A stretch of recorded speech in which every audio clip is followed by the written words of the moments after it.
Madinatul Njurul Info, bonjour, bienvenue à votre flash info à la présentation Mariama Diémé.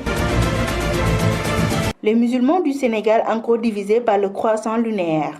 Une bonne partie de la communauté musulmane va commencer le Ramadan.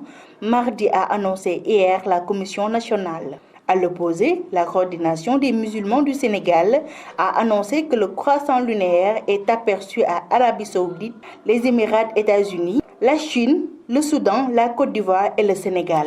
Naufrage, le bilan du chavirement de la pirogue survenue dimanche à Eloubali dans la région de Ziguinchor s'est alourdi.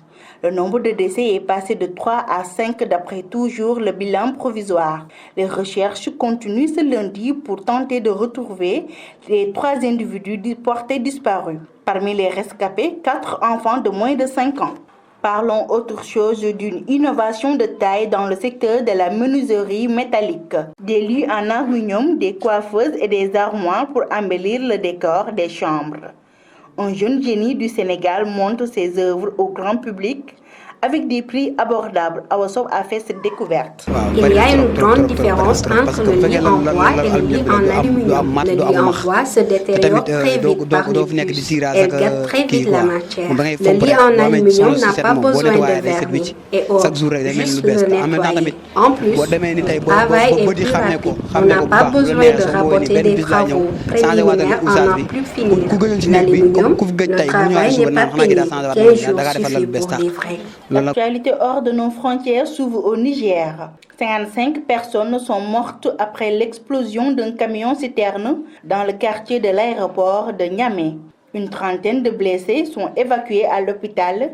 L'explosion s'est produite la nuit dernière. Bénin, le calme semble revenu à Cotonou. 2 morts, bilan de l'affrontement entre les manifestants de l'opposition et les forces de l'ordre. Ces événements se sont déroulés au quartier de Kadioun, là où réside l'ancien premier ministre Thomas Boniyayi. Des rumeurs de son arrestation ont déclenché ces violences. C'est la fin de ce flash info. Chers internautes, merci de nous avoir écoutés. La version Wolof, c'est tout de suite. Madinatul Njurul Info dal leen ak jàmm ci seen tënkum xibaar yi. Jullitu Sénégal yi xaajaloo lañu nag ci bile tàmbali koor ñenn ñi nag fas yéene nañu tàmbali seeni koor talaata gi ñu dëgmal nag kat dañoo sukkandiku ci kàddu commission nationale bi waaye ca beneen pegg ba ñi nga xamante ne ñoo féete ci coordination wu jullitu Sénégal yi ñoom nag tàmbali nañ seen koor altine nag kat gis nañu weer bi foofee ci Arabie Saoudite ca Émirats ca Chine ca Soudan ak it Côte d'Ivoire waaye tamit Sénégal gii ñu nekk li mu ñi nga xamante ne ñoo ñàkk seen bakkan ci suuxu gaal googule mu ngay wéy di bëri ñu fàttali rek ni gaal googu mu ngi suuxee woon dimanche gi foofee ci village bi ñu woowee Eloubali nekk ca région bu Ziguinchor moom nag lim ba ñett la woon fu mu toll ni ñu ngi ci juróom gannaaw bu ñu sukkandikoo ci bilan provisoire bi ci jamono gi nag ñu ngi wéyal seet yi ngi mën a gis ñett ñi nga xamante ne géej gi won na leen ci ñi nga xamante ne jot nañ leen dimbali nag moom nag ñeent ñi nga xamante ne ay xale lañu am ñu sax juróomi at mu doon lu yees ci secteur bi nga xamante ne moo di menuiserie métallique ay lalawu aluminium ak it coiffeuse waaye tamit ay armoire ngir rek lépp luy taaral bi la néeg loolee la nga xamante ne mooy suñu découverte semaine bi mu nekk ab ndaw sénégalais bi nga xamante ne mooy defal li ni mel di doon ay lal yu taaru te it njëg ji yomb lool Awa Sow moo ñu xamal li ni mel. waaw bari na trop bari na trop parce que bu fekkee la aluminium bi la du am mat du am max.